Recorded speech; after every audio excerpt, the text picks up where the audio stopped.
When David was told, "Look, the Philistines are fighting against Keilah and are looting the threshing floors," he inquired of the Lord, saying, "Shall I go and attack these Philistines?"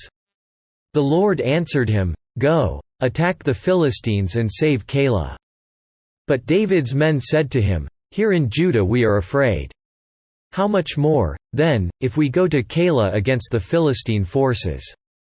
Once again David inquired of the Lord, and the Lord answered him, "Go down to Keilah, for I am going to give the Philistines into your hand."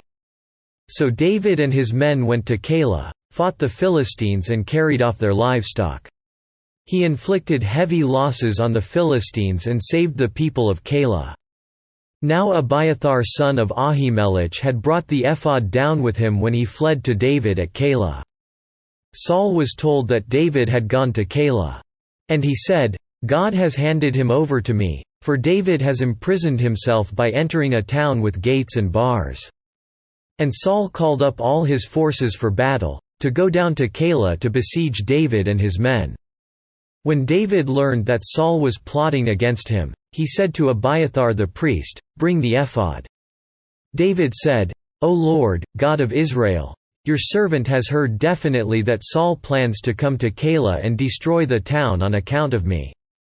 Will the citizens of Keilah surrender me to him? Will Saul come down, as your servant has heard? O Lord, God of Israel, tell your servant." And the Lord said, "He will." Again David asked, "Will the citizens of Keilah surrender me and my men to Saul?" And the Lord said, "They will." So David and his men, about 600 in number, left Keilah and kept moving from place to place. When Saul was told that David had escaped from Keilah, he did not go there. David stayed in the desert strongholds and in the hills of the desert of Ziph. Day after day Saul searched for him, but God did not give David into his hands. While David was at Horesh in the desert of Ziph, he learned that Saul had come out to take his life. And Saul's son Jonathan went to David at Horesh and helped him find strength in God. "Don't be afraid," he said. "My father Saul will not lay a hand on you. You will be king over Israel, and I will be second to you. Even my father Saul knows this." The two of them made a covenant before the Lord. Then Jonathan went home, but David remained at Horesh. The Ziphites went up to Saul at Gibeah and said, "Is not David hiding among us in the strongholds at Horesh, on the hill of Hakilah, south of Jeshimon? Now, O king, come down whenever it pleases you to do so, and we will be responsible for handing him over to the king." Saul replied, "The Lord bless you for your concern for me. Go and make further preparation. Find out where David usually goes and who has seen him there. They tell me he is very crafty. Find out about all the hiding places he uses and come back to me with definite information. Then I will go with you if he is in the area. I will track him down among all the clans of Judah." So they set out and went to Ziph ahead of Saul. Now David and his men were in the desert of Maon, in the Arabah south of Jeshimon.